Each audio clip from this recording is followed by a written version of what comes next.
program sponsored by Diago Finance. ನಮಸ್ಕಾರ ವೀಕ್ಷಕರೇ, ನೀವು ನೋಡ್ತಾ ಇದ್ದೀರಾ ವಿಶ್ವವಾಣಿ ಮನಿ. ನಾನು ಕೇಶವ್ ಪ್ರಸಾದ್. ವೀಕ್ಷಕರೇ, ಇವತ್ತಿನ ವಿಶೇಷ ಎಪಿಸೋಡನ್ನು ನಾವು 25ರಿಂದ 35 ವರ್ಷ ವಯಸ್ಸಿನ ಯುವಜನತೆ ತಮ್ಮ ಕರಿಯರ್ನ ಆರಂಭಿಕ ಹಂತದಲ್ಲಿ ನಾನಾ ಕನಸುಗಳನ್ನು ಹೊತ್ತು ಒಂದು ಕೆಲಸಕ್ಕೆ ಹೋಗುವಂಥವರು. ಸೊ ಇಂತಹ ಯುವಜನತೆ ಯಾವ ರೀತಿಯಲ್ಲಿ ತಮ್ಮ ಭವಿಷ್ಯದ ಹಣಕಾಸು ಪ್ಲ್ಯಾನಿಂಗನ್ನು ಮಾಡ್ಬೋದು ಅನ್ನೋದ್ರ ಬಗ್ಗೆ ಸಾಕಷ್ಟು ಉಪಯುಕ್ತವಾದ ಮಾಹಿತಿಯನ್ನು ತಿಳ್ಕೊಳ್ಳೋಣ. ಇದಕ್ಕಾಗಿ ಇವತ್ತು ನಮ್ಮ ಜೊತೆ NRI ಮನಿ ಕ್ಲಿನಿಕ್ ಯೂಟ್ಯೂಬ್ ಚಾನಲ್ನ ಸ್ಥಾಪಕರಾದ ಚಂದ್ರಕಾಂತ್ ಭಟ್ ಅವರು ನಮ್ಮ ಜೊತೆ ಇದ್ದಾರೆ. NRI ಮನಿ ಕ್ಲಿನಿಕ್ ಸುಮಾರು 3 ಲಕ್ಷಕ್ಕೂ ಹೆಚ್ಚು ಸಬ್ಸ್ಕ್ರೈಬರ್ಸ್ ನೆಲೆಯನ್ನು ಹೊಂದಿರತಕ್ಕಂಥ ಹಾಗೂ ಸುಮಾರು 60ಕ್ಕೂ ಹೆಚ್ಚು ದೇಶಗಳಲ್ಲಿ ಗ್ರಾಹಕರಿಗೆ ಹಣಕಾಸು ಸೇವೆಯನ್ನು, ಮುಖ್ಯವಾಗಿ NRIಗಳಿಗೆ, ಅನಿವಾಸಿ ಭಾರತೀಯರಿಗೆ ಮತ್ತು ಭಾರತೀಯರಿಗೆ ಸೇವೆಯನ್ನು ಕೊಡತಕ್ಕಂಥ ಯೂಟ್ಯೂಬ್ ಚಾನಲ್ ಆಗಿದ್ದು, ಇದರ ಸ್ಥಾಪಕರಾದ ಚಂದ್ರಕಾಂತ್ ಭಟ್ ಅವರನ್ನ ಕಾರ್ಯಕ್ರಮಕ್ಕೆ ಬರಮಾಡಿಕೊಳ್ಳೋಣ. ನಮಸ್ಕಾರ ಚಂದ್ರಕಾಂತ್ ಭಟ್. ನಮಸ್ಕಾರ ಸರ್. ಅಂದ ಹಾಗೆ ಈ ಹಿಂದಿನ ಸಾಕಷ್ಟು ವಿಡಿಯೋಗಳಲ್ಲಿ ತಾವು ರಿಟೈರ್ಮೆಂಟ್ ಬೆನಿಫಿಟ್ ಬಗ್ಗೆ ಮಾತನಾಡಿದ್ದೀರಿ, ತುಂಬ ಪಾಪ್ಯುಲರ್ ಕೂಡ ಆಗಿದೆ. ಸೊ ಇವತ್ತಿನ ವಿಚಾರದಲ್ಲಿ ನಾವು ಯುವಜನತೆಗೆ ಫೋಕಸ್ ಆಗಿ, ಮುಖ್ಯವಾಗಿ ಉದ್ಯೋಗಕ್ಕೆ ಸೇರಿ ಆರಂಭಿಕ ಹಂತದ ದಿನಗಳನ್ನು ಎಂಜಾಯ್ ಮಾಡ್ತಾ ಇರುವಂತಹ, ಮೊದಲ ಸಂಬಳದ ನಿರೀಕ್ಷೆಯಲ್ಲಿ ಇರತಕ್ಕಂತಹ ಯುವಜನತೆ ಅವರು ಯಾವ ರೀತಿಯಲ್ಲಿ ಫೈನಾನ್ಸ್ ಪ್ಲ್ಯಾನ್ ಮಾಡಿದ್ರ ಬಗ್ಗೆ ಒಂದಷ್ಟು ಮಾರ್ಗದರ್ಶನ ನೀಡ್ತೀರಾ ಅಂತ. ಖಂಡಿತ ಯುವಜನರು ಕೇಳೋದಿದ್ದರೆ ನಾನು ಖಂಡಿತ ಹೇಳ್ತೇನೆ. ನಾನು ಹೇಳುವಂಥ ಮಾತುಗಳನ್ನು ನಿಮಗೆ ಕೆಲವು ಸರ್ತಿ ನಾನು ಹೇಳುವಂಥದ್ದು ಬೇಜಾರು ಅನಿಸ್ಬೋದು, ಇವ್ರು ಯಾಕೆ ಹೀಗೆ ಹೇಳ್ತಾರೆ ಅನಿಸ್ಬೋದು. ಭಾಳಷ್ಟು ಜನ ಹೇಳಿದ್ದೀವಿ ಹೀಗೆ ಯಾಕೆ ಹೇಳ್ತೀರಿ ಅಂತ. ನಾನು ನಮ್ಮ NRI ಮನಿ ಕ್ಲಿನಿಕ್ ಯೂಟ್ಯೂಬ್ ಚಾನಲ್ನಲ್ಲಿ ಒಂದು ಎಪಿಸೋಡ್ ಮಾಡಿದೆ. You may resent what I say but you will never repent for following me ಅಂತ. ನಾನು ಹೇಳೋದು ನಿಮಗೆ ಪಥ್ಯ ಆಗದೇ ಇರ್ಬೋದು, ಆದರೆ ಅದನ್ನು ನೀವು ಸರಿಯಾದ ದಾರಿಯಲ್ಲಿ ತಗೊಂಡ್ರೆ ಅದು ನಿಮ್ಮ ಜೀವನವನ್ನು ಸರಿಯಾದ ದಿಕ್ಕಿನಲ್ಲಿ ತಗೊಂಡು ಹೋಗ್ತದೆ, ತಪ್ಪು ದಾರಿಯಲ್ಲಿ ತಗೊಂಡು ಹೋಗೋದಿಲ್ಲ. ಔಷಧಿ ಕುಡಿಲಿಕ್ಕೆ ಯಾರೂ ಇಷ್ಟಪಡೋದಿಲ್ಲ, ಆದರೆ ಔಷಧಿ ಕುಡಿದ್ರೆ ಮಾತ್ರ ಅಲ್ಲ ಸರಿಯಾಗುವಂತಾರೆ. ಯಾರಾದರೂ ಮಕ್ಕಳು ಅಪ್ಪ ಅಮ್ಮ ಓದು ಅಂತ ಹೇಳಿದಾಗ ಸಂತೋಷ ಪಟ್ಟವರಿದ್ದಾರಾ? ಕರೆಕ್ಟ್, ಯಾರೂ ಪಟ್ಟಿಲ್ಲ. ಮನೆ ಕ್ಲಿನಿಕ್ ಅಂದರೆ ಅಲ್ಲ, ಡಾಕ್ಟರ್ ಕೂಡ ಸ್ವಲ್ಪ ಕಹಿ ಔಷಧ ಕೊಡ್ತಾರೆ ಅಂತ. ಸೊ ಹೀಗೆ. ಆದರೆ ನೀವು ಮುಂದೆ ಯಶಸ್ವಾದಾಗ, ಅಯ್ಯೋ ಅಪ್ಪ ನಮಗೆ ಬೆಳಗ್ಗೆ ಎಬ್ಬರಿಸ್ತಿದ್ರು, ಓದಂತ ಹೇಳ್ತಿದ್ರು, ಜಾಸ್ತಿ ಆಟ ಆಡಬೇಡ ಅಂತ ಹೇಳ್ತಾಯಿದ್ರು. ಇದರ ಪರಿಣಾಮವಾಗಿ ಇವತ್ತಿನ ದಿವಸ ನಾನು ಈ ಸ್ಥಿತಿಯನ್ನು ತಲುಪಿದೆ. ಆವಾಗ ನಿಮಗೆ ಒಂದು ಗ್ರ್ಯಾಟಿಟ್ಯೂಡ್ ಬರ್ತದೆ ಅಪ್ಪ ಅಮ್ಮನ ಮೇಲೆ. ನಿಜ ನಿಜ. ಆದ್ದರಿಂದ ಯಾವುದು ಎಲ್ಲವೂ ಕೂಡ ನಿಮಗೆ ಸಿಹಿಯಾದ ರೂಪದಲ್ಲಿ ಬರ್ತದೆ, ಅದು ನಿಮ್ಮ ಜೀವನಕ್ಕೆ ಒಳ್ಳೆಯದಾಗಲಿಕ್ಕಿಲ್ಲ. ಕರೆಕ್ಟ್. ಸ್ವಲ್ಪ ಈ ಕಾಲಘಟ್ಟ 25ರಿಂದ 35 ವರ್ಷದ ಒಂದು ಕಾಲಘಟ್ಟವನ್ನು ಸ್ವಲ್ಪ ಚರ್ಚೆ ಮಾಡಿ ನೋಡೋಣ. ಇದು orbit changing phase. Orbit changing ಅಂದರೆ ಏನು? 25 ಅಂದರೆ 20ರಿಂದ 35 ನೀವು ಯಾವಾಗ ಕೆಲಸಕ್ಕೆ ಸೇರ್ತೀರೋ, ಸಾಧಾರಣ 22, 23, 24, 25 ವರ್ಷದಲ್ಲಿ ಕೆಲಸಕ್ಕೆ ಜನ ಸೇರ್ತಾರೆ. ಇದುವರೆಗೆ ನೀವು ತಂದೆ ತಾಯಿಯಂದ್ರ ಮೇಲೆ ಹೊಂದಾಣಿಕೆ ಮಾಡ್ಕೊಂಡಿದ್ರಿ. ನಿಮ್ಗೆ ಹಣ ಬೇಕಾದ್ರೆ ಅಪ್ಪನ ಹತ್ರ ಕೇಳಬೇಕು, ಎಲ್ಲಿ ಹೋಗ್ಬೇಕಾದ್ರೆ ಕೇಳಬೇಕು, ಅವ್ರ ಹತ್ರ ಹೇಳಬೇಕು. ಈಗ ನೀವು ಸ್ವತಂತ್ರರು. ಸಡನ್ಲಿ ಒಂದು ಪ್ರೊಟೆಕ್ಟಿವ್ ಕವರ್ ಇತ್ತು ನಿಮ್ಮ ಮೇಲೆ ಅಪ್ಪ ಅಮ್ಮಂದು, ಅದರಿಂದ ನೀವು ಹೊರಗಡೆ ಬಂದ್ರಿ. ಕೈಯಲ್ಲಿ ದುಡ್ಡು, ಅವ್ರ ಹತ್ರ ಕೇಳಬೇಕಂತಿಲ್ಲ. ನಿಮ್ಮ ದುಡ್ಡು ಏನು ಮಾಡ್ತೀವಿ ಅಂತ ಕೇಳಲಿಕ್ಕೆ ಅಪ್ಪ ಅಮ್ಮನಿಗೆ ಸಂಕೋಚ ಆಗ್ತದೆ, ಅವ್ರು ನಿಮ್ಗೇನು ಹೇಳೋದಿಲ್ಲ. ಆದ್ದರಿಂದ ಈ ಸಂದರ್ಭದಲ್ಲಿ ಆಗುವಂಥದ್ದೇ ಮಿಸ್ಟೇಕ್ಗಳು. ನೀವು 25ರಿಂದ 35 ವರ್ಷಗಳಲ್ಲಿ ಮಿಸ್ಟೇಕ್ ಮಾಡಿದರೆ ಮುಂದೆ ಬರ್ತಕ್ಕಂಥ ಜೀವನ ಅದು ಸರಿಯಾದ ದಿಕ್ಕಿನಲ್ಲಿ ಹೋಗದೆ ಇಳಿಜಾರಿನಲ್ಲಿ ಹೋಗ್ತಕ್ಕಂಥ ಸಾಧ್ಯತೆ ಇದೆ. ನಿಮಗೆ ಈ ಸಂದರ್ಭದಲ್ಲಿ ಸರಿಯಾದ ಮಾರ್ಗದರ್ಶಕರು ಬೇಕು. ಜನ ಏನು ಮಾಡ್ತಾರೆ, ಅಡ್ವೈಸ್ ಬೈ ಪಿಯರ್ಸ್, ಅವರ ಸಂಗಡಿಗರೊಟ್ಟಿಗೆ ಒಂದು ಅಡ್ವೈಸ್ ತಗೊಳ್ತಾರೆ. ನೀವು ಹೇಗೆ ಇನ್ಎಕ್ಸ್ಪೀರಿಯನ್ಸ್ಡು, ಅವರು ಕೂಡ ಇನ್ಎಕ್ಸ್ಪೀರಿಯನ್ಸ್ಡು. ಅವರಿಗೆ ಚಾತುರ್ಯತೆ ಇದೆ, ಇಂಟರ್ನೆಟ್ನಲ್ಲಿದೆ, ಓದಲಿಕ್ಕೆ ಆಸಕ್ತಿ ಇದೆ, ಎಲ್ಲಿ ಏನು ಬರೆದಿದ್ದಾರೆ ಅನಲೈಸ್ ಮಾಡಲಿಕ್ಕೆ ಗೊತ್ತಿದೆ. ಆದರೆ ಅದಕ್ಕೆ ಅನುಭವ ಇಲ್ಲ. ಓದಿನಲ್ಲಿ ಸಿಗುವ ಅದು ಇನ್ಫಾರ್ಮೇಷನ್, ಬಟ್ ಪ್ರಾಕ್ಟಿಕಲ್ಲೇ ಬೇರೆ. ಯಾವುದನ್ನು ಉಪಯೋಗಿಸ್ಬೇಕು, ಯಾವುದನ್ನು ಉಪಯೋಗಿಸಬಾರ್ದು, ಯಾವುದನ್ನು ಯಾವಾಗ ಉಪಯೋಗಿಸ್ಬೇಕು, ಯಾವುದನ್ನು ಯಾವಾಗ ಉಪಯೋಗಿಸಬಾರ್ದು, ಅದು wisdom. Wisdom comes from experience are working with experienced persons. Correct. So ನಿಮಗೆ ಎಕ್ಸ್ಪೀರಿಯನ್ಸ್ ಇಲ್ಲ. ಎಕ್ಸ್ಪೀರಿಯನ್ಸ್ಗೆ ಎಷ್ಟೇ ಓದಿದರೂ ಎಕ್ಸ್ಪೀರಿಯನ್ಸ್ ಬರೋದು. ಎಕ್ಸ್ಪೀರಿಯನ್ಸ್ ಬರುವಂಥದ್ದು ಆ ವೃತ್ತಿಯಲ್ಲಿ ಪಳಗಿದರೆ ಮಾತ್ರ ಎಕ್ಸ್ಪೀರಿಯನ್ಸ್ ಬರ್ತದೆ ಹೊರತು ಇಲ್ಲದೇ ಇದ್ದರೆ ಬರೋದಿಲ್ಲ. ಆದ್ದರಿಂದ ಮಾರ್ಗದರ್ಶಕರು ಬೇಕು. ಆದರೆ ಇವತ್ತಿನ ಸಮಯಗಟ್ಟು ನೋಡಿ, ನೀವು ಎಲ್ಲ ಫಿನ್ಟೆಕ್ ಕಂಪ್ನಿಗಳು ಬಂದಿದೆ, ಎಲ್ಲ ಡೂ ಇಟ್ ಯುವರ್ ಸೆಲ್ಫ್ ಅಂತ ಹೇಳ್ತಾರೆ, ಎಲ್ಲವನ್ನೂ ಆಲೋಚನೆ ಮಾಡ್ತಾರೆ. ಇದರಿಂದಾಗಿ ಇವರು ಹಾದಿ ತಪ್ಪುವಂಥ ಸಾಧ್ಯತೆ ಇದೆ. First help is by a financial planner or ನಿಮ್ಮ ಪೇರೆಂಟ್ಸ್ ಹತ್ರ ಆದರೂ ತೊಂದರೆ ಇಲ್ಲ. ನಿಮ್ಮ ತಂದೆ ತಾಯಿಗಳು ನಿಮ್ಗೆ ಇಷ್ಟು ದಿನಗಳ ಕಾಲ ಸರಿಯಾದ ದಿಕ್ಕಿನಲ್ಲಿ ನಿಮ್ಮನ್ನು ತಗೊಂಡು ಹೋಗಿ ಇವತ್ತಿನ ದಿವಸ ನಿಮ್ಗೆ ಹಾದಿ ತಪ್ಪಿಸ್ಲಿಕ್ಕಿಲ್ಲ. ಭಾಳಷ್ಟು ಮಕ್ಕಳು ಕೇಳ್ತಾರೆ, ಅಪ್ಪ ಅಮ್ಮನ ಮಾತುಗಳನ್ನು ಕೇಳ್ತಾರೆ, ಕೇಳೋದಿಲ್ಲ ಅಂತ ಏನಿಲ್ಲ. ಆದರೆ ತೀರ ವಿರುದ್ಧವಾಗಿ ಹೋಗಬಾರ್ದು, ಅಥವಾ ಹೇಳಿದ್ದೆಲ್ಲವನ್ನೂ ಕೇಳಬೇಕಂತ ಏನಿಲ್ಲ. ನಿಮ್ಮದು ಕೂಡ ಸ್ವಂತಿಗೆ ಬರಬೇಕು. ನೀವು ಕೂಡ ಅಪ್ಪ ಅಮ್ಮನ ನಂತರ ನಿಮ್ಮ ಸ್ವಂತ ಕಾಲದಲ್ಲಿ ನೀವು ನಿಂತು ಹೋಗ್ಬೇಕಾದ್ರೆ ಕೆಲವನ್ನು ಕಲಿತು, ಕೆಲವನ್ನು ಕೇಳಿ, ಕೆಲವನ್ನು ಕೇಳದೇ ಇದ್ದು ಹೋಗಬೇಕು. ಉದಾಹರಣೆಗೆ ಅಪ್ಪ ಅಮ್ಮ ನೀನು ಮನೆ ತಗೊಳ್ಳಿ ಅಂದ ತಕ್ಷಣ ನೀವು ಗಡಿಬಿಡಿಯಾಗಿ ಮನೆ ತಗೊಳ್ಳಿಕ್ಕೆ ಹೋಗಬೇಡಿ.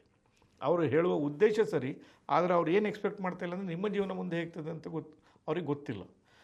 ಅವರ ಜೀವನದ ಕಲಿತ ಪಾಠದಿಂದ ನಿಮ್ಗೆ ಹೇಳ್ತಾ ಇದ್ರು ಮನೆ ತಗೊಳ್ಳಿ ಅಂತ.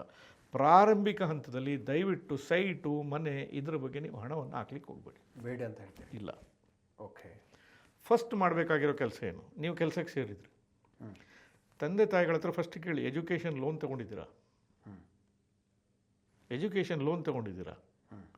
ಅವ್ರು ಮಾಡಿದರೆ ಅವರಿಗೆ ಫಸ್ಟ್ ಆಶ್ವಾಸನೆ ಕೊಡಿ, ಈ ಲೋನನ್ನು ನೀವು ಕಟ್ಬಿಡಿ, ಇದ್ರ ಜವಾಬ್ದಾರಿ ನಾನು. ನೀವು ಎಷ್ಟೇ ಕಮ್ಮಿ ಕಟ್ಟಿ ನಡೀತದೆ. ಯಾಕಂತೇಳಿದರೆ ಸರ್ಕಾರ ಎಂಥ ಒಂದು ಕಾರ್ಯಕ್ರಮಗಳನ್ನು ಹಾಕಿದೆ ಅಂದರೆ 15 ವರ್ಷಗಳ ಸಮಯಾವಕಾಶ ಇದೆ ನಿಮಗೆ ಅದನ್ನು ಕಟ್ಟಲಿಕ್ಕೆ. ನೀವು ಒಂದು ವರ್ಷದಲ್ಲಿ 2 ವರ್ಷದಲ್ಲಿ ಕಟ್ಟಬೇಕಂತ ಇಲ್ಲ. ನೀವು ಮನೆ ತೊಗೊಂಡ್ರೆ 15 ವರ್ಷ, 20 ವರ್ಷ, 30 ವರ್ಷದ ಲೋನ್ ತೊಗೊಂಡು ಮನೆ ತೀರಿಸ್ತೀರಿ. ಎಜುಕೇಷನ್ ಲೋನ್ ಅಕಸ್ಮಾತ್ ನಿಮ್ಗೆ ವ್ಯವಸ್ಥೆ ಆಗಿದ್ರೆ ಸ್ವಲ್ಪ ನಿಧಾನವಾಗಿ ಕಟ್ಟಿ, ಏನು ತೊಂದರೆ ಇಲ್ಲ. ಓಕೆ, ಬಟ್ ವ್ಯವಸ್ಥೆ ಕೊಟ್ಟಿದೆ. ಇದರಿಂದಾಗಿ ಏನಾಗ್ತದೆ, ನೀವು ನಿಮ್ಮ ಅಪ್ಪ ಅಮ್ಮನ ಹೆಲ್ಪ್ ಮಾಡೋದಲ್ಲ, ನಿಜವಾಗಿ ನೀವು ನಿಮ್ಗೆ ಹೆಲ್ಪ್ ಮಾಡ್ಕೊಳ್ತಾ ಇದ್ರಿ. ಹೇಗೆ? ನಾಳೆ ಅಪ್ಪ ಅಮ್ಮನ ಹತ್ರ ನಿಮ್ಮ ಲೋನನ್ನು ಕಟ್ಟಿ ಅವ್ರ ಹತ್ರ ಕೈಯಲ್ಲಿ ಏನೇ ಇಲ್ಲದೆ ಅವರ ರಿಟೈರ್ಮೆಂಟ್ಗೆ ನಿಮ್ಮ ಹತ್ರ ದುಡ್ಡು ಕೇಳಕ್ಕೆ ಬಂದಾಗ, ನಿಮ್ಮ ಹತ್ರ ಕೊಡಲಿಕ್ಕಾಗದೇ ಇದ್ದಾಗ ಏನಾಗ್ತದೆ? ನಿಮಗೆ ಕಿರಿಕಿರಿ ಆಗ್ತದೆ. ನಿಜ. ಊರಿನವ್ರು ಹೇಳ್ತಾರೆ, ಎಂಥ ಮಕ್ಕಳನ್ನ ಹೆತ್ತರಪ್ಪ, ಇಷ್ಟು ಕಷ್ಟಪಟ್ರೆ ಆ ಮಗಳಿಗೋಸ್ಕರ ಅಪ್ಪ ಅಮ್ಮ, ಇವತ್ತಿನ ದಿವಸ ಅವರನ್ನು ನೋಡ್ಕೊಳ್ಳೋಕ್ಕೂ ಆಗಲಿಲ್ಲ, ಆವಾಗ ನಿಮ್ಗೆ ಊರಿಗೆ ಬರ್ಲಿಕ್ಕಾಗ್ತದೆ. ಅದ್ರ ಬದಲಿಗೆ ಆ ಲೋನ್ ಕಟ್ಟುವ ಜವಾಬ್ದಾರಿಯನ್ನು ನೀವು ಮಾಡಿ. ಎರಡನೇದು,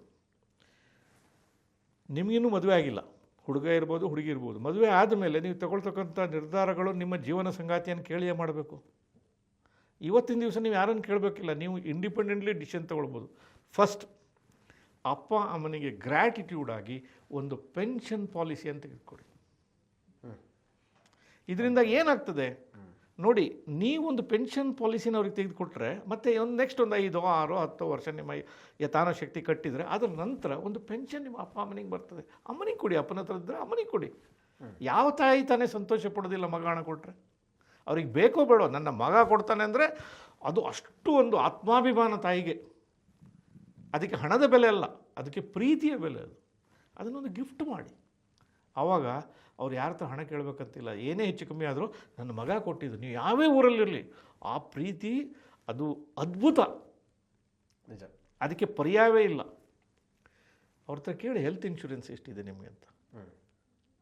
ಹೆಚ್ಚಿನವ್ರ ಹತ್ರ ಹೆಲ್ತ್ ಇನ್ಶೂರೆನ್ಸ್ ಇಲ್ಲ, ಇದ್ದರೂ 1 ಲಕ್ಷ 2 ಲಕ್ಷ. ಇವತ್ತಿನ ದಿವಸ ನೀವು ಆಸ್ಪತ್ರೆಗೆ ಹೋದರೆ 1 ಲಕ್ಷ 2 ಲಕ್ಷದಲ್ಲಿ ಎಲ್ಲಿ ಹೊರಗೆ ಬರಲಿಕ್ಕಾಗ್ತದೆ? ಹೌದು. ಅವರಿಗೆ ಒಂದು ಹೆಲ್ತ್ ಇನ್ಶೂರೆನ್ಸನ್ನು ಗಿಫ್ಟ್ ಮಾಡಿ, ಆ ಪ್ರೀಮಿಯಮನ್ನು ನೀವು ಕಟ್ಟಿ. ಇದರಿಂದ ನೀವು ಖರ್ಚು ಮಾಡ್ತಾ ಇಲ್ಲ, ಆ್ಯಕ್ಚುಲಿ ನೀವು ಇದರಿಂದ ಸೇವ್ ಮಾಡ್ತೀರಿ. ಯಾಕೆ ಸೇವ್ ಮಾಡ್ತೀರಿ ಅಂತ ಹೇಳಿದರೆ, ನಾಳೆ ನಿಮ್ಮ ಅಪ್ಪ ಅಮ್ಮ ಆಸ್ಪತ್ರೆಗೆ ಸೇರಿದರೆ ಅವ್ರ ಹತ್ರ ಹಣ ಇಲ್ಲದೆ ಇದ್ದರೆ ಜನ ಬಂದು ನಿಮಗೆ ಹೇಳೋದು, ನಿಮಗೆ ಫೋನ್ ಮಾಡ್ತಾರೆ, ಇಲ್ಲಿ ಸೇರಿಸಿದ್ದಾರೆ, ಇದನ್ನು ನೀನಂತ ನೋಡ್ಕೊಳ್ಳಿ ಅಂತ. ಆವತ್ತಿನ ದಿವಸ ನೀವು ದೊಡ್ಡ ಬಿಲ್ ಕಟ್ಟೋ ಬಲ್ಲಿಗೆ ಇವತ್ತು ಸಣ್ಣ EMI ಕಟ್ಟಿ. ರೈಟ್? ನಿಮಗೆ ಒಂದು ಸೋಷಿಯಲಿ ಹೆಸರು, ಮನಸ್ಸಿನಲ್ಲಿ ಒಳ್ಳೆಯ ಭಾವ. ನಾಳೆ ಹೆಂಡತಿ ಬರೋ ತನಕ ಕಾಯಬೇಕಂತಿಲ್ಲ. ನಾಳೆ ಅವಳು ಒಬ್ಜೆಕ್ಟ್ ಮಾಡಿದ್ರು, ಇದು ಇವತ್ತಿಂದಲ್ಲ ಅವತ್ತಿನ ತನಕ ಕಟ್ಕೊಂಡು ಬರ್ತಾ ಇರುವಂಥದ್ದು, ಅಥವಾ ನಿಮ್ಮ ಒಂದು ಬಜೆಟಿಂಗ್ನಲ್ಲಿ ಅಷ್ಟು ಪ್ರಾವಿಷನ್ ಮಾಡಿ ಇಟ್ಬಿಡಿ. ಸೊ ಇದು ನೀವು ಸಮಾಜಕ್ಕೆ, ಸಮಾಜ ಅಂದರೆ ಅದರಲ್ಲಿ ಅಪ್ಪ ಅಮ್ಮ ಸೇರಿ ಬರ್ತಾರೆ, ಆ ಋಣವನ್ನು ನೀವು ತೀರಿಸುವಂಥದ್ದು. Education loan, gifting a pension plan for your father or mother, ಮತ್ತು ಒಂದು ಹೆಲ್ತ್ ಇನ್ಶೂರೆನ್ಸ್. ಇದನ್ನು ನೀವು ಮಾಡಬೇಕು. ನೆಕ್ಸ್ಟ್, ಭರವಸೆ. 2 ವಿಚಾರದಲ್ಲಿ ಭರವಸೆ ಇಡಬೇಕು ನಿಮಗೆ. ಯಾವುದು? There are no shortcuts in life. ಯಾವುದು ಅಡ್ಡ ದಾರಿಯಲ್ಲಿ ಹೋಗಿ ಏನೂ ಸಂಪಾದನೆ ಮಾಡಲಿಕ್ಕೆ ಆಗೋದಿಲ್ಲ. ಅಕಸ್ಮಾತ್ ಸಂಪಾದನೆ ಮಾಡಿದರೂ ಅದು ಉಳಿಯುವುದಿಲ್ಲ. ಧ್ಯೇಯ ವ್ಯಾಖ್ಯೆ ನಿಮ್ಮ ಕನ್ನಡಿಯಲ್ಲಿ ಬರೆದು ಬಿಡಿ. There are no shortcuts in life. If you try to do the shortcut, your life itself will be shortcut. Cut short. ಆದ್ದರಿಂದ ನಿಮ್ಮ ಮನಸ್ಸಿನಲ್ಲಿ ಯಾವುದೇ ಆಲೋಚನೆಗಳಿದ್ದರೂ ಕೂಡ, ನಾನು ಟ್ರೇಡಿಂಗ್ ಮಾಡ್ತೀನಿ, ಅದು ಮಾಡ್ತೀನಿ, ಇದು ಮಾಡ್ತೀನಿ, ರಾತ್ರಿ ಬೆಳಗಾಗೋಷ್ಟರೊಳಗೆ ನಾನು ಶ್ರೀಮಂತಿಕೆ ಮಾಡ್ತೀನಿ, ಸಾಧ್ಯವೇ ಇಲ್ಲ ಸ್ವಾಮಿ. ಅಲ್ಲ, ಭಾಳ ಮಂದಿ ಇತ್ತೀಚಿನ ಕಾಲದಲ್ಲಿ ಟ್ರೇಡ್ ಮಾಡಿ ದುಡ್ಡು ಮಾಡ್ಬೋದು ಅಂತ ಪ್ರಯತ್ನ ಮಾಡ್ತಾ ಇರ್ತಾರೆ. ಕರೆಕ್ಟ್. ಮತ್ತು ಇನ್ನೊಂದು ಏನಂತ ಹೇಳಿದರೆ, ಫೈನಾನ್ಷಿಯಲ್ ಪ್ಲಾನಿಂಗ್. ನಾನು ಬೇಗ ರಿಟೈರ್ ಆಗಬೇಕು, ಕಂಡಾಪಟ್ಟೆ ಸಂಪಾದನೆ ಮಾಡಬೇಕು. ನಿಮ್ಮ ಆಲೋಚನೆ ಸರಿ, ಆದರೆ ಅದು ಪ್ರಾಕ್ಟಿಕಲ್ ಅಲ್ಲ. ಫೈನಾನ್ಷಿಯಲ್ ಪ್ಲಾನಿಂಗ್ ಅನ್ನುವಂಥದ್ದನ್ನು ಎಲ್ಲರೂ ತಪ್ಪಾಗಿ ಅರ್ಥೈಸ್ಕೊಂಡಿದ್ದಾರೆ. ಫಿನಾನ್ಷಿಯಲ್ ಪ್ಲಾನಿಂಗ್ ಅಂದರೆ ಕೂಡಲೇ ಎಲ್ಲಿ ಖರ್ಚನ್ನು ಕಡಿಮೆ ಮಾಡೋದು, ಎಲ್ಲಿ ರಿಟರ್ನನ್ನು ಜಾಸ್ತಿ ಮಾಡೋದು. ಅದಲ್ಲ, ಅದು ಫೈನಾನ್ಷಿಯಲ್ ಪ್ಲಾನಿಂಗ್ ಅಲ್ಲವೇ ಅಲ್ಲ. ಮತ್ತೇನು? Financial planning is all about managing your risk. ನಿಮ್ಮ ಜೀವನದ ರಿಸ್ಕ್ಗಳನ್ನು ಹೇಗೆ ಮ್ಯಾನೇಜ್ ಮಾಡೋದು, that is financial planning. What are the risk? What if I die early, ಬೇಗ ಸತ್ತೋಗ್ಬಿಟ್ರೆ you have to buy insurance. ಅನ್ವಯ ಪರಿಸ್ಥಿತಿಗಳು ಬಂತು, ಕೆಲಸ ಕಳೆದೋಯ್ತು, ಆಕ್ಸಿಡೆಂಟ್ ಆಯಿತು, ಸಂಬಳ ಬರಲಿಲ್ಲ, ಕಂಪ್ನಿ ಕ್ಲೋಸ್ ಆಯಿತು, ಏನು ಮಾಡಬೇಕು? Build emergency fund. ತುಂಬ ಕಾಲ ಬದುಕಿಬಿಟ್ರೆ the risk of living too long, build retirement planning. That is thing. ನೀವು ಇದನ್ನು ಫಿನಾನ್ಷಿಯಲ್ ಪ್ಲಾನಿಂಗನ್ನು ನಿಜ ಜೀವನದ ಅರ್ಥದಲ್ಲಿ ತಗೊಳ್ಬೇಕೆ ಹೊರತು ಇದರಲ್ಲಿ ಹಾಕಿದರೆ ಎಷ್ಟು ದುಡ್ಡು ಬರುತ್ತೆ, ಅದರಲ್ಲಿ ಹಾಕಿದರೆ ಎಷ್ಟು ದುಡ್ಡು ಬರುತ್ತೆ, ಅದಲ್ಲ. Financial planning is managing all kinds of risk. Risk of dying early, risk of living too long, risk of going through an uncertain period, risk of becoming redundant in the job market. ಅಂದರೆ ಇವತ್ತು ನನಗೆ ಈ ಒಂದು skill ಬೇಕಿತ್ತು, ಅದು ನನ್ನ ಹತ್ರ ಇಲ್ಲ, ಅದರಿಂದ ನನ್ನ ಕೆಲಸದಿಂದ ತೆಗೆದು ಹಾಕಿದ್ರು, ಅಪ್ಡೇಟ್ ಮಾಡ್ತಾ ಹೋಗಿ. ಅದು ಫಿನಾನ್ಷಿಯಲ್ ಪ್ಲಾನಿಂಗ್. ನಾನು ಭಾಳಷ್ಟು ದುಡ್ಡನ್ನು ಹೂಡಿಕೆ ಮಾಡಬೇಕಾ ಈ ಪ್ರಾಯದಲ್ಲಿ? ಖಂಡಿತವಾಗಿಯೂ ಬೇಡ. ನಾನು ಎಲ್ರಿಗೂ ಹೇಳೋದಿಷ್ಟೇ, 25ರಿಂದ 35 ವರ್ಷ ನಿಮ್ಮ ಜೀವನವನ್ನು ಅರ್ಥ ಮಾಡ್ಕೊಳ್ಳಿ. ಈ ಪ್ರಾಯದಲ್ಲಿ ನಿಮಗೆ ಉತ್ಸಾಹ ಜಾಸ್ತಿ, ಆಸಕ್ತಿ ಜಾಸ್ತಿ, ಡಿಸೈರ್ಸ್ ಜಾಸ್ತಿ, ಹೊಸ ಜೀವನಕ್ಕೆ ಮುನ್ನುಡಿ ಹಾಡ್ತಾ ಇದ್ದೀರಿ. ಹೊಸ ಕೆಲಸ, ನಯಾ ಜಾಬ್, ನಯಾ ಬೀವಿ, ನಯಾ ಗಾಡಿ, ಎಲ್ಲವೂ. ಅಂಥ ಟೈಮ್ನಲ್ಲಿ ನಿಮಗೆ ಹಣ ಖರ್ಚಾಗೋದು ಜಾಸ್ತಿ, ಬರುವ ಉತ್ಪತ್ತಿ ಕಮ್ಮಿ. ಕರೆಕ್ಟ್. ಆದ್ದರಿಂದ ನೀವು ತುಂಬ ಸೇವಿಂಗ್ಸ್ ಬಗ್ಗೆ ತಲೆ ಕೆಡಿಸ್ಕೋಬೇಡಿ. ಇವತ್ತಿನ ದಿನವನ್ನು ಆಸ್ವಾದನೆ ಮಾಡಿ. ನೇಚರ್ನಲ್ಲಿ ನಿಮಗೆ ಬೇಕಾದಷ್ಟು ಎಕ್ಸಾಂಪಲ್ಸ್ ಇದೆ. ಉದಾಹರಣೆಗೆ ನೇಚರ್ ಹೇಗೆ ಕಳಿಸ್ತದೆ? ಒಂದು ಗಿಡ ನೆಡ್ತೀರಿ, ಒಂದು ಮಾವಿನ ಹಣ್ಣು ಬರ್ತದೆ, ಅಥವಾ ಯಾವುದೋ ಒಂದು ಫಲ ಬರ್ತದೆ. ಯಾಕೆ ಫಲ ಕೊಡ್ತದೆ ಒಂದು ಮರ? ಅದನ್ನು ತಿನ್ನಲಿಕ್ಕೆ. ನಿಮ್ಮ ಸಂಪಾದನೆಯೂ ಕೂಡ ಒಂದು ಆ ಫಲದ ರೀತಿಯಲ್ಲಿ, ಅದನ್ನು ಜೋಡಿಸಿಡ್ಲಿಕ್ಕಲ್ಲ. ಯಾರು ನಿಮ್ಗೆ ಹೇಳಿದ್ದು ನಿಮಗೆ ಓವರ್ ಸೇವ್ ಮಾಡಬೇಕಂತ? ಅದನ್ನು ದಯವಿಟ್ಟು ಆಸ್ವಾದನೆ ಮಾಡಿ, ತಿರುಗಾಡಿ, ಖರ್ಚು ಮಾಡಿ, ಏನು ಬೇಕಾದ್ರೂ ಮಾಡಿ. ನಿಮಗೆ 30 ವರ್ಷ ಮದುವೆ ಆಗಿ ಹೆಂಡತಿಯ ಕೈ ಹೀಗೆ ಇಟ್ಕೊಂಡು ಹೋದರೆ 60 ವರ್ಷದ ನಂತರ ನಿಮ್ಗೆ ಅದೇ ಕೈಯನ್ನು ಹಾಗೆ ಹಿಡ್ಕೊಂಡ್ರೆ ಆ ಫೀಲಿಂಗ್ ಬರೋಲ್ಲ. ಆದ್ದರಿಂದ ಇವತ್ತು ಏನು ಕೊಡ್ತದೆ ಅದನ್ನು ಅನುಭವಿಸಿ. ಪಾಸ್ಟ್ ಅನ್ನುವಂಥದ್ದು ರೇರ್ ವ್ಯೂ ಮಿರರ್, ಫ್ಯೂಚರ್ ಅನ್ನುವಂಥದ್ದು ನಮ್ಮ ಆಸೆ, ಪ್ರೆಸೆಂಟ್ ಅನ್ನುವಂಥದ್ದು ಗಿಫ್ಟ್. ಅದಕ್ಕೆ ಹೇಳೋದು ಪ್ರೆಸೆಂಟ್ ಟೆನ್ಸ್, ಪ್ರೆಸೆಂಟ್ ಡೇ ಅನ್ನೋ ಈ ದಿವಸದಲ್ಲಿ ನೀವು ಏನು ಮಾಡಬೇಕೋ ಅದನ್ನು ಹಿತಮಿತದಲ್ಲಿ ಮಾಡಿ. ನಿಮ್ಗೆ 25-30 ವರ್ಷದಲ್ಲಿ ಜಾಸ್ತಿ ಸಂಬಳ ಇಲ್ಲ, ನನಗೆ ಗೊತ್ತಿದೆ. ಆದರೆ 55-60 ವರ್ಷದವರ ಹತ್ರ ಇಲ್ಲದೆ ಇರುವಂಥದ್ದು ಏನೋ ಒಂದು ನಿಮ್ಮ ಹತ್ರ ಇದೆ. ಹೌದು. ಏನದು? ಸಮಯ. ನೀವು ಹಣವನ್ನು ಸಂಪಾದನೆ ಮಾಡಲಿಕ್ಕೆ ಜಾಸ್ತಿ ಹಣವೇ ಬೇಕಂತಿಲ್ಲ. ಕಮ್ಮಿ ಹಣ ಹಾಕಿ ಹೆಚ್ಚು ಸಮಯ ಕೊಟ್ಟರೆ ಅದು ಪವರ್ ಆಫ್ ಕಾಂಪೌಂಡಿಂಗ್ನಲ್ಲಿ ಅದೇ ದೊಡ್ಡ ಮೊತ್ತ ಆಗ್ತದೆ. ಫ್ಯಾಂಟಾಸ್ಟಿಕ್. ರೈಟ್? 55 ವರ್ಷ ಒಳ್ಳೆ ಸಂಬಳ ಇರುವ ವ್ಯಕ್ತಿಗೆ ಟೈಮ್ ಇಲ್ಲ. ಹೌದು. ನಿಮ್ಗೆ 25-30 ವರ್ಷದಲ್ಲಿ ಸಂಬಳ ಕಡಿಮೆ ಇರೋದು, ಟೈಮ್ ಜಾಸ್ತಿ. ನಿಮಗೆ ಅಯ್ಯೋ ನಂಗೆ ಸೇವ್ ಮಾಡೋಕ್ಕಾಗಲ್ಲ, 100 ರೂಪಾಯಿ ಸೇವ್ ಮಾಡಿ. ನಂಗೆ ಸೇವ್ ಮಾಡೋಕ್ಕಾಗಲ್ಲ, 500 ರೂಪಾಯಿ ಸೇವ್ ಮಾಡಿ. ನಂಗೆ ಸೇವ್ ಮಾಡೋಕ್ಕಾಗಲ್ಲ, 5,000 ರೂಪಾಯಿ ಸೇವ್ ಮಾಡಿ. ನಿಮ್ಮ ಯಥಾನುಶಕ್ತಿ ನೀವು ಈ ಸಮಯದಲ್ಲಿ ಸೇವ್ ಮಾಡುವ ಮೈಂಡ್ ಸೆಟ್ ತೊಗೊಂಡು ಹೋಗಬೇಕೇ ಹೊರತು ಜಾಸ್ತಿ ಸೇವಿಂಗ್ ಮಾಡಬೇಕು ಅನ್ನೋ ಅವಶ್ಯಕತೆ ಇಲ್ಲ. ಸೊ ನನಗೆ ಸಂಬಳ ಕಡಿಮೆ ಅಂತ ಆಲೋಚನೆ ಖಂಡಿತ ಮಾಡಬೇಡಿ. ಸಂಬಳ ಯಾಕೆ ಕಮ್ಮಿ ಅಂತ ಆಲೋಚನೆ ಮಾಡಿ. ಅದಕ್ಕೆ ದಾರಿಗಳಿದೆ. ಸೇವಿಂಗ್ ಹ್ಯಾಬಿಟ್ ಮಾಡಿ, ಮತ್ತು ಅದನ್ನು ಸರಿಯಾದ ಜಾಗದಲ್ಲಿ ಹಾಕಿ. ಎಲ್ಲಿ ಸರಿಯಾದ ಜಾಗ? ನಿಮಗೆ ಬೇಕಾಗಿರುವಂಥದ್ದು ಇನ್ಕಮ್ ಅಲ್ಲ ಈ ಜಾಗದಲ್ಲಿ, ಈ ಸಮಯದಲ್ಲಿ, ಈ ಟೈಮ್ನಲ್ಲಿ ನಿಮ್ಗೆ ಬೇಕಾದ್ರು ವೆಲ್ತ್ ಕ್ರಿಯೇಷನ್. ಅಪ್ಪ ತೆಂಗಿನ ಮರವನ್ನು ನೆಟ್ಟಾಗ ಅದರದ ಫಲವನ್ನೆಲ್ಲ ನಾನೇ ಅನುಭವಿಸಲ್ಲ, ಮಕ್ಕಳು ಜನ್ರೇಷನ್ ತನಕ ಅಂತ ಹೇಳ್ತಾರೆ. It's A long term wealth creation. ನೀವು ಅಷ್ಟೇ ಒಂದು ಹೂಡಿಕೆ ಮಾಡಿ, NPS ಮಾಡಿ, ಮ್ಯೂಚುವಲ್ ಫಂಡ್ ಮಾಡಿ, ಯುಲಿಪ್ ಮಾಡಿ, ನಿಮ್ಗೆ ಯಾವುದು ಸುಸೂತ್ರ ಅನ್ನಿಸ್ತದೋ ಅದರೊಳಗೆ ಹಾಕಿ. ಆದರೆ ಇದು ಸ್ಟಾಕ್ ಮಾರ್ಕೆಟ್ ರಿಲೇಟೆಡ್. ಇದನ್ನು ಮುಟ್ಟಬಾರ್ದು. ಅಮೌಂಟ್ ಲೆಕ್ಕ ಇಲ್ಲ. ನೀವು ಎಷ್ಟೇ ಮಾಡಿ, ಏನಿಲ್ಲ ಅಂದ್ರೆ ಹತ್ರ ಪ್ರತಿ ತಿಂಗಳು ಸ್ಯಾಲ್ರಿಯಿಂದ ಸೇವ್ ಮಾಡೋಕ್ಕಲ್ಲ. ಆಯ್ತು ಸ್ವಾಮಿ, ನಿಮ್ಮ ಬರ್ಡೇ ದಿವಸ ಗಿಫ್ಟ್ ಬಂದಿದೆಯಾ, ಅದನ್ನು ಹಾಕಿ. ಇನ್ಯಾವುದಾದ್ರು ನಿಮ್ಗೆ ಅಪ್ಪ ಅಮ್ಮ ಗಿಫ್ಟ್ ಕೊಟ್ರ, ಯಾರೋ ಕೊಟ್ರ, ಆ ಗಿಫ್ಟ್ ಮಾಡಿರೋದನ್ನಾದರೂ ಸೇವ್ ಮಾಡಿ. ಅಷ್ಟೇ. ಅಭ್ಯಾಸ ಮಾಡ್ಕೊಳ್ಳಿ, ಸೇವ್ ಮಾಡುವಂಥದ್ದನ್ನು ಅಭ್ಯಾಸ ಮಾಡ್ಕೊಳ್ಳಿ. ಜಾಸ್ತಿ ಸೇವ್ ಮಾಡಬೇಕಂತ ಇಲ್ಲವೇ ಇಲ್ಲ. ನಿಮ್ಗೆ ಯಾಕೆ ಸಂಬಳ ಕಮ್ಮಿ ಇದೆ? ಯಾಕೆ ಕಮ್ಮಿ ಇದೆ ಅಂದರೆ ನಿಮಗೆ ಅನುಭವ ಇಲ್ಲ. ನೀವು ಓದಿದ್ದೀರಿ, ರ್ಯಾಂಕ್ ತೆಗೆದಿರ್ಬೋದು, ಆದರೆ ನಿಮಗೆ ಅನುಭವ ಇಲ್ಲ. ಎಲ್ಲಿ ಅನುಭವ ಸೇರ್ತದೆ ಅಲ್ಲಿ ಸಂಬಳ ಜಾಸ್ತಿ ಆಗ್ತದೆ.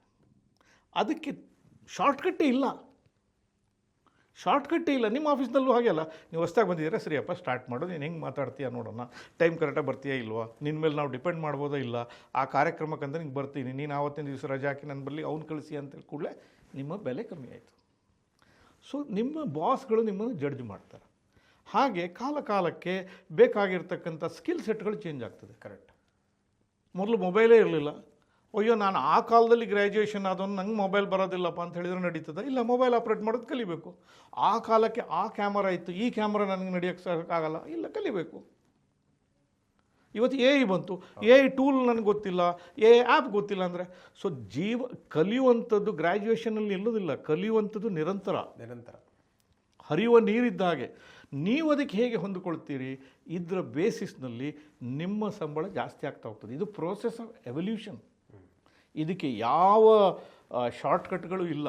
ಸೊ ನೀವು ಕೆಲಸಕ್ಕೆ ಸೇರಿದಾಗ ನೀವೇ ಆಲೋಚನೆ ಮಾಡಿ, ನನ್ನ ಯಾವ ಗುಣದಿಂದಾಗಿ ನನಗೆ ಸಂಬಳ ಕಮ್ಮಿ ಸಿಗ್ತಾ ಇದೆ, ನಾನು ಯಾವ ಒಂದು ಸ್ಕಿಲ್ ಸೆಟ್ಟನ್ನು ಕಲಿಯೋದ್ರಿಂದ ನನ್ನ ಸಂಬಳ ಜಾಸ್ತಿ ಆಗ್ಬೋದು, ನನ್ನ ಇದೇ ರೀತಿಯ ಕೆಲಸ ಮಾಡುವಂಥ ಇನ್ನೊಂದು ಕಂಪ್ನಿಯಲ್ಲಿ ಕೆಲಸ ಮಾಡೋರಿಗೆ ಎಷ್ಟು ಸಂಬಳ ಸಿಗ್ತಾ ಇದೆ, ನಾನು ಇಲ್ಲಿಂದ ಅಲ್ಲಿಗೆ ಹೋಗೋದ್ರೆ ಎಷ್ಟು ಟೈಮ್ ಬೇಕು, ಬೇರೆ ದೇಶಕ್ಕೆ ಹೋದರೆ ಆದೀತ, ನಾನು ಏನು ಕಲಿಬೇಕು, ಇದೆಲ್ಲವನ್ನು ನೀವು ಮಾಡಬೇಕು. ಇದು ಫೌಂಡೇಶನ್ ಹಾಕುವಂಥ ಕಾಲ.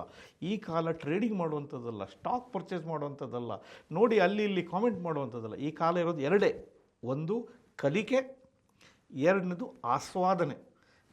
ದೈವದತ್ತವಾಗಿ ಸಿಕ್ಕಿರ್ತಕ್ಕಂಥ ಆ ಯೌವನಾವಸ್ಥೆ ನಿಮಗೀಗ ಕರೆಕ್ಟ್, ಅದನ್ನು ನೀವು ಆಸ್ವಾದನೆ ಮಾಡಬೇಕು. ಹಾಗೆ ಇದು ಹೆಚ್ಚಿನ ಖರ್ಚಿನ ಕಾಲ. ಉದಾಹರಣೆಗೆ ನೀವು ಫ್ಯಾಮಿಲಿ ಸೆಟಪ್ ಮಾಡ್ತೀರಿ, ಬೇರೆ ಊರಿಗೆ ಹೋಗ್ತೀರಿ, ಮನೆ ಬಾಡಿಗೆ ಮಾಡಬೇಕು, ಫ್ರಿಡ್ಜ್ ಬೇಕು, ಮಂಚ ಬೇಕು, ಎಲ್ಲವೂ ಬೇಕು ನಿಮಗೆ. ಆದ್ದರಿಂದ it is a period of low income, high desire, but also a period of ನಿಮಗೆ ಶಕ್ತಿ ಜಾಸ್ತಿ ಅಂತ ಟೈಮಲ್ಲಿ ಅದನ್ನು ನೀವು ಯೂಸ್ ಮಾಡಬೇಕು. ಬಂದ ಎಲ್ಲ ಹಣವನ್ನು ಖರ್ಚು ಮಾಡುವಂಥದ್ದಲ್ಲ, ಹೂಡಿಕೆ ಮಾಡುವಂಥದ್ದಲ್ಲ, ತೆಗೆದಿಡಬೇಕು. ಯಾವುದಕ್ಕೆ? ಎಮರ್ಜೆನ್ಸಿ, ಆಪದ್ಧನವಾಗಿಡಬೇಕು. Emergency fund. ಕೆಲಸ ಬಿಟ್ಟು ಹೋದರೆ, ಹೆಂಡತಿ ಗರ್ಭಿಣಿಯಾಗಿ ಮನೆಯಲ್ಲಿ ನೋಡ್ಕೊಳ್ಳಿಕ್ಕೆ ಯಾರಿಲ್ಲ, ಜನ ಇಲ್ಲ, ನೀವೇ ಕೆಲಸ ಬಿಟ್ಟು ಒಂದು 2 ವರ್ಷ ಮನೇಲಿ ಇರಬೇಕಾದ್ರೆ, ಇದು ಇಲ್ಲಿ ಇಂಡಿಯಾದಲ್ಲಿ ಇದ್ದವರಿಗೆ ಕಷ್ಟ ಅನಿಸ್ಬೋದು.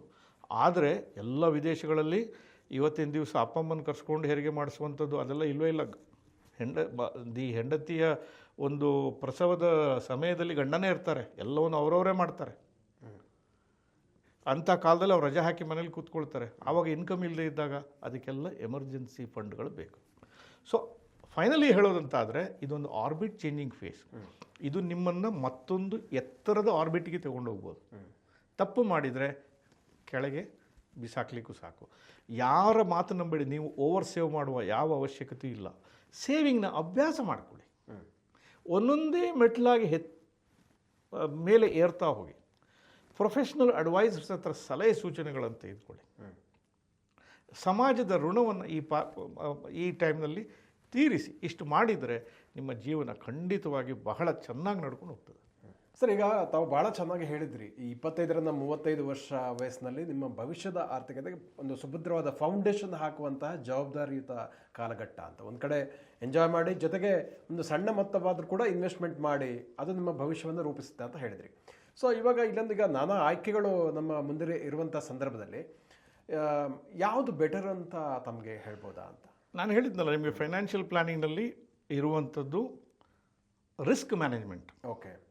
3 ರಿಸ್ಕ್ ಮ್ಯಾನೇಜ್ಮೆಂಟ್ಗಳ ಒಟ್ಟಿನಲ್ಲಿ ಎಲ್ಲ 3 ಒಟ್ಟಿಗೆ ಮಾಡಬೇಕು, ಇಲ್ಲ ಹಂತ ಹಂತವಾಗಿ ಒಂದೊಂದು ಮಾಡಬೇಕು. First, risk of dying early. ಆದ್ದರಿಂದ ನಿಮಗೆ ಬೇಕಾಗಿರ್ತಕ್ಕಂಥ ಇನ್ಶೂರೆನ್ಸನ್ನು ಖರೀದಿ ಮಾಡಬೇಕು. ಒಂದು ಟರ್ಮ್ ಇನ್ಶೂರೆನ್ಸ್ ತಗೊಳ್ಬೋದು. Okay, right. ಅದು ಮುಖ್ಯ. ಟರ್ಮ್ ಇನ್ಶೂರೆನ್ಸ್ ಎಕ್ಸ್ಪೆನ್ಸಿವ್ ಇರೋದಿಲ್ಲ, ಅದನ್ನು ತಗೊಳ್ಬೇಕು. ಟರ್ಮ್ ಇನ್ಶೂರೆನ್ಸ್ ತಗೊಳ್ಳೋವಂಥ ಟೈಮ್ನಲ್ಲಿ ಜನ ಮಾಡುವಂಥ ಮಿಸ್ಟೇಕ್ ಅಂದರೆ, ನಾನು 10 ವರ್ಷಕ್ಕೆ ತಗೊಳ್ತೀನಿ, ಕಡಿಮೆ ಖರ್ಚಾಗ್ತದೆ. ಹಾಗೆ ಮಾಡಬೇಡಿ. ಟರ್ಮ್ ಇನ್ಶೂರೆನ್ಸ್ ಅಂತ ತಗೊಳ್ಳೋವಂಥ ಸಂದರ್ಭದಲ್ಲಿ ಕನಿಷ್ಠ 65-70 ವರ್ಷಗಳ ತನಕ ಅದು ನಡ್ಕೊಂಡು ಹೋಗುವಾಗಿರಬೇಕು. ಕರೆಕ್ಟ್. ಎರಡನೇದು, ಟರ್ಮ್ ಇನ್ಶೂರೆನ್ಸನ್ನು ಆದಷ್ಟು ಪ್ರೀಪೇಯ್ಡ್ ಮಾಡಿ. ಅಂದರೆ ನನಗೆ 65 ವರ್ಷ ತನಕ ಕವರ್ ಆಗಬೇಕು, ಆದರೆ ಅದಷ್ಟನ್ನು ನಾನು 5 ವರ್ಷ 10 ವರ್ಷದಲ್ಲಿ ಕಟ್ಟಿ ಫಿನಿಷ್ ಮಾಡ್ತೀನಿ. ಅಂಥ ಇನ್ಶೂರೆನ್ಸ್ಗಳು ಬೆಟರ್. Okay, right. ಎರಡನೇದು, ಎಮರ್ಜೆನ್ಸಿ ಫಂಡ್. ಓಕೆ. ಎಮರ್ಜೆನ್ಸಿ ಫಂಡ್ಗಳನ್ನು ಪಾರ್ಕ್ ಮಾಡಲಿಕ್ಕೆ ಬೆಸ್ಟ್ ಪ್ಲೇಸ್ ಮ್ಯೂಚುವಲ್ ಫಂಡ್ಗಳು. ಓಕೆ. ಬ್ಯಾಂಕ್ನಲ್ಲಿ ಕೂಡ ಇಡ್ಬೋದು, ಇಡಬಾರ್ದಂತ ಏನಿಲ್ಲ. ಮ್ಯೂಚುವಲ್ ಫಂಡ್ಗಳಲ್ಲಿ ಇಟ್ಟರೆ ಅಡ್ವಾಂಟೇಜ್ ಏನಂತ ಹೇಳಿದರೆ, ಎಮರ್ಜೆನ್ಸಿ ಅಂದರೆ ಎಮರ್ಜೆನ್ಸಿ ಬಂದೇ ಬರ್ತದೆ ಅಂತ ಅರ್ಥಲ್ಲ, ಬಂದರೆ. ಹೌದೌದು. ರೈಟ್. ಸೊ ಎಮರ್ಜೆನ್ಸಿ ಫಂಡ್ ಅಂತ ಇಡುವಂಥ ಸಂದರ್ಭದಲ್ಲಿ ಅದು ನಾನ್ ವಾಲಟೈಲ್ ಆಗಿರ್ಬೇಕು. ಅಂದರೆ ಇವತ್ತಿನ ದಿವಸ ಬೆಲೆಗಳು ಮೇಲೆ ಕೆಳಗೆ ತುಂಬ ಏರಿಳಿಬಾರ್ದು, ಸ್ವಲ್ಪ ಇದ್ದರೆ ತೊಂದರೆ ಇಲ್ಲ. ಎರಡನೇದು 100% ಲಿಕ್ವಿಡಿಟಿ ಬೇಕು ಅದಕ್ಕೆ. ನೀವೆಲ್ಲಾದರೂ ಒಂದು 5 ವರ್ಷದ ನಂತರ ದುಡ್ಡು ಸಿಗ್ತದೆ ಅಂತ ಎಮರ್ಜೆನ್ಸಿ ಇವತ್ತಾದ್ರೆ ಏನು ಮಾಡೋದು? So mutual funds are 100% liquid. Mutual ಫಂಡಲ್ಲಿ ಬೇರೆ ಬೇರೆ ರೀತಿಯ ಫಂಡ್ಗಳು ಸಿಗ್ತದೆ. ಕನ್ಸರ್ವೇಟಿವ್ ಫಂಡ್ ಸಿಗುತ್ತೆ, ಹೈಬ್ರಿಡ್ ಫಂಡ್ ಸಿಗ್ತದೆ, ಲಾರ್ಜ್ ಕ್ಯಾಪ್ ಸಿಗ್ತದೆ. ಎಲ್ಲ ನೀವು ರಿಟರ್ನ್ ನೋಡಿ ಮಾಡಬೇಡಿ, ನಿಮ್ಮ ಪರ್ಪಸ್ ನೋಡಿ ಮ್ಯೂಚುವಲ್ ಫಂಡ್ಗಳನ್ನು ಹಣವನ್ನು ಹಾಕ್ಬೋದು. ಓಕೆ. ಮೂರನೇ risk of living too long. ಭಾಳ ಕಾಲ ನಾನು ಬದುಕಿದೆ, ಹಣದ ವ್ಯವಸ್ಥೆ ಆಗಬೇಕು. ಅದಕ್ಕೆ ಸಣ್ಣ ಅಮೌಂಟ್ನ ಹಣವನ್ನು ರಿಟೈರ್ಮೆಂಟ್ ಪ್ಲಾನಿಂಗ್ ಟೂಲ್ಸ್ಗಳಲ್ಲಿ ಆಗ್ಬೋದು. ನೀವು NPSನಲ್ಲಿ ಹಣವನ್ನು ಹೂಡಿಕೆ ಮಾಡ್ಬೋದು, ಯುಲಿಪ್ಗಳಲ್ಲಿ ಹಣವನ್ನು ಹೂಡಿಕೆ ಮಾಡ್ಬೋದು. ರಿಟೈರ್ಮೆಂಟ್ ಪ್ಲಾನಿಂಗೋಸ್ಕರ ಮ್ಯೂಚುವಲ್ ಫಂಡ್ಗಳಲ್ಲಿ ಹಣವನ್ನು ಹಾಕ್ಬೋದು. ನೇರ ಸ್ಟಾಕ್ಗಳಲ್ಲಿ, ETF ನಿಮಗೆ ಅನುಭವ ಇಲ್ಲ ಅದರಲ್ಲಿ ಹಾಕಕ್ಕೆ ಹೋಗಬೇಡಿ. ಈ ಮೂರಲ್ಲಿ ನಿಮ್ಗೆ ಯಾವುದು ಅನುಕೂಲವೋ ಅದನ್ನು ಹಾಕಿ. ಎಷ್ಟೇ ಕಡಿಮೆ ಮೊತ್ತದ ನಿಮಗೆ ಹಣ ರೆಗ್ಯುಲರ್ ಫ್ಲೋ ಇಲ್ಲ ಅಂತ ಅನಿಸಿದರೆ ಅದನ್ನು ನೀವು ಮ್ಯೂಚುವಲ್ ಫಂಡಲ್ಲಿ ಹಾಕಿ. ನನಗೆ ರೆಗ್ಯುಲರ್ ಇದನ್ನು ನಾನು ಕಟ್ಟಲಿಕ್ಕೆ ಆಗ್ತದೆ ಅಂತ ಹೇಳಿದರೆ ಯುಲಿಪ್ಗಳನ್ನು ಯೂಸ್ ಮಾಡಿ. ಯಾಕೆ ಯುಲಿಪ್ಗಳನ್ನು ಯೂಸ್ ಮಾಡಿ ಅಂತ ಹೇಳಿದರೆ, ಸರ್ಕಾರ ಪ್ರತಿ 2.5 ಲಕ್ಷ ರೂಪಾಯಿ ಪ್ರತಿ ಪರ್ಸನ್ ಹಾಕುವ ಹಣಕ್ಕೆ 100% ತೆರಿಗೆ ವಿನಾಯಿತಿ ಕೊಟ್ಟಿದೆ. ಓಕೆ. ನೀವು ಹಣವನ್ನು ಹಾಕುವಂಥದ್ದು ರಿಟೈರ್ಮೆಂಟ್ಗೋಸ್ಕರ. ಅಂದರೆ ನಿಮಗೆ ಈಗ 25-30 ವರ್ಷ, ಈ ಹಣವನ್ನು ತೆಗೆಯುವಂಥದ್ದು ನೀವು 60 ವರ್ಷ ಪ್ರಾಯದಲ್ಲಿ. ಇದು ಕೋಟ್ಯಾಂತರ ರೂಪಾಯಿ ಆಗ್ತದೆ. ಇವತ್ತಿನ ದಿವಸ ನೀವು 0.5%, 1% ಬಗ್ಗೆ ಆಲೋಚನೆ ಮಾಡ್ತೀರಿ. ಆದರೆ ಅದು ಮೆಚ್ಯೂರ್ ಆದ ಸಂದರ್ಭದಲ್ಲಿ ಅದರ ಕಟ್ಟುವಂಥ ಟ್ಯಾಕ್ಸ್ ಇದೆಲ್ಲ, ಇದು ಲಕ್ಷಾಂತರ ರೂಪಾಯಿ ಆಗ್ತದೆ. ಅದು ನಿಮಗೆ ಇವತ್ತು ಕಾಣೋದಿಲ್ಲ, ಯಾಕಂದರೆ ನಿಮ್ಗೆ ಅದನ್ನು ಕಲ್ಪನೆ ಮಾಡಲಿಕ್ಕೆ ಆಗೋದಿಲ್ಲ. ಅದನ್ನು ಪ್ಲ್ಯಾನ್ ಮಾಡಬೇಕಾದ್ರೆ ಫಿನಾನ್ಷಿಯಲ್ ಪ್ಲಾನ್ ಇರಬೇಕು. ಯಾರೋ ಒಬ್ಬರು ನಮ್ಮ ಹಳೆ ಮಾಡಿರೋಂಥ ವೀಡಿಯೋಗಳಲ್ಲಿ ಬಂದು, ಆದರೆ ಅವರು ಯುಲಿಪ್ ರೆಕಮೆಂಡ್ ಮಾಡ್ತಾರಲ್ಲ, ಯುಲಿಪ್ನಲ್ಲಿ ಏನು ತಪ್ಪಿಲ್ಲ, ನಿಮಗೆ ಉಪಯೋಗಿಸುವಂಥ ರೀತಿ ಗೊತ್ತಿರಬೇಕು. ನೀವು ಮ್ಯೂಚುವಲ್ ಫಂಡ್ 100% ಅಂತೇಳಿ ಬ್ಯಾಂಕ್ನಲ್ಲಿ ಹಣ ಇಡದೇ ಇಡ್ತೀರಾ? ಬ್ಯಾಂಕ್ನವ್ರು ಕೊಡ್ತಾರೆ, ಅಲ್ಲಿ 6, ಇಲ್ಲಿ 12. ಹಾಗಾದರೆ ಮಧ್ಯದಲ್ಲಿರುವಂಥದ್ದಕ್ಕೆ ಬೆಲೆ ಇಲ್ವಾ? ನೀವು ಅದನ್ನು ಕರೆಕ್ಟ್ ಉಪಯೋಗಿಸ್ಬೇಕು. ನಿಮ್ಗೆ ಅದು ಯಾವುದು ಸೂಟಬಲ್ ಆಗ್ತದೆ ಹಾಗೆ. ಬೇಡ ನನಗೆ ಯುಲಿಪ್ನಲ್ಲಿ ಹಾಕ್ಲಿಕ್ಕಿಲ್ಲ, ಮಾಡಬೇಡಿ, ಮ್ಯೂಚುವಲ್ ಫಂಡ್ ಯೂಸ್ ಮಾಡಿ. ನಾನು ತೆರಿಗೆ ಕಟ್ಟಲಿಕ್ಕೆ ತಯಾರಿದ್ದೇನೆ, ಮಾಡಿ. NPS ಅಲ್ಲಿ ಹಾಕಬೇಕು, ಹಾಕಿ. ಸ್ಟಾಕ್ಸ್ಗಳು ಖರೀದಿ ಮಾಡ್ತೇನೆ, ಇಟ್ಸ್ ಓಕೆ. ಬಟ್ ಫೈನಲಿ ಈ 3 ಹೆಡ್ಡಿಂಗ್ನಲ್ಲಿ ನಿಮ್ಮ ಹೂಡಿಕೆಯನ್ನು ಮಾಡಬೇಕು. ಇದಿಷ್ಟು ಮಾಡಿದರೆ ಸಾಕು. ತುಂಬ ಕಡೆ ಹಣ ಹಾಕಿ ಊರೆಲ್ಲ ವ್ಯವಹಾರ ಮಾಡಿ ಟ್ರೇಡಿಂಗ್ ಖಂಡಿತವಾಗ್ಲೂ ಮಾಡಬಾರ್ದು. ಅಂದರೆ ಕೊಡೋದು ಕೊಂಡುಕೊಳ್ಳೋದು ಇದನ್ನು ಮಾತ್ರ ಮಾಡಬೇಡಿ. ನೀವು ಹೂಡಿಕೆ ಮಾಡಿ, ಮರೆತು ಬಿಡಿ. ಭಾಳ ಚೆನ್ನಾಗಿ ಹೇಳಿದ್ರಿ. ಟ್ರೇಡಿಂಗ್ ಯಾಕೆ ಮಾಡಬಾರ್ದು, ಲಾಂಗ್ ಟರ್ಮ್ ಇನ್ವೆಸ್ಟ್ಮೆಂಟ್ ಯಾವ ರೀತಿ ಮಾಡಬೇಕು, ಯಾವುದಕ್ಕೆ ಆದ್ಯತೆ ಕೊಡಬೇಕು ಅನ್ನುವಂಥದ್ದು. ಮುಖ್ಯವಾಗಿ ನಮ್ಮ ಈ 25ರಿಂದ 35 ವರ್ಷ ಅನ್ನುವಂಥದ್ದು ನೀವು ಭಾಳ ಚೆನ್ನಾಗಿ ಹೇಳಿದ್ರಿ. ಸಮಯದ ಒಂದು ದೊಡ್ಡೊಂದು ಪ್ಲಸ್ ಪಾಯಿಂಟ್ ನಿಮ್ಮಲ್ಲಿರುತ್ತೆ ಅನ್ನುವಂಥದ್ದನ್ನು. ಸೊ ಅದನ್ನು ಬಳಸ್ಕೊಂಡು ಆ ಅವಧಿಯನ್ನು ಎಂಜಾಯ್ ಮಾಡ್ತಾ ಭವಿಷ್ಯದ ಆರ್ಥಿಕ ಭದ್ರತೆಯನ್ನು ನೀವು ನೋಡ್ಬೋದು. ಮತ್ತು ಅದು ಹೇಗೆ ಅನ್ನೋದನ್ನು ಕೂಡ ಬಹಳ ಸವಿಸ್ತಾರವಾಗಿ ನಮ್ಮ ವೀಕ್ಷಕರಿಗೆ ತಿಳಿಸಿಕೊಟ್ಟಿದ್ದೀರಿ. ಅದಕ್ಕಾಗಿ ಧನ್ಯವಾದಗಳು. ನಮಸ್ಕಾರ ಸರ್.